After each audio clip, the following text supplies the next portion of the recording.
Instagram live પર વિધર્મી યુવકે ભગવાન શ્રી રામ માટે અભદ્ર કોમેન્ટ કરતા નવાપુરા વિસ્તારમાં બે કોમના ટોળા સામે આવી ગયા હતા અને ભારે પથ્થરમારો કર્યો હતો. બનાવ અંગે પોલીસના ઉચ્ચ અધિકારીઓ સ્થળ પર દોડી આવ્યા હતા અને મામલો થાળે પાડ્યો હતો.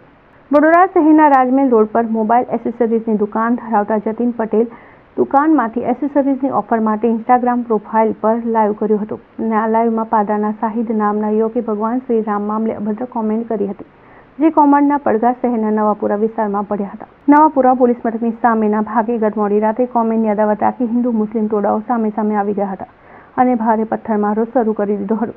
પથ્થરમારામાં વાહનો તોડફોડ પણ થઈ હતી. ઘટનાની જાણ થતાં જ પોલીસનો કાફલો સ્થળ પર દોડી આવ્યો હતો અને મામલો થાળે પાડવા ચાપતો બંદોબસ્ત ગોઠવી દેવામાં આવ્યો હતો. ઇન્સ્ટાગ્રામ કોમેન્ટને કારણે સર્જાયેલી તંગદિલીમાં પોલીસે રાત્રે જ પાડાના શાહિદ નામના યુવકની ધરપકડ કરી લીધી હતી.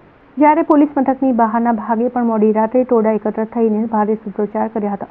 સમગ્ર ઘટનામાં ડીસીબી સહિતના અધિકારીઓએ મામલો થાળે પાડ્યો હતો.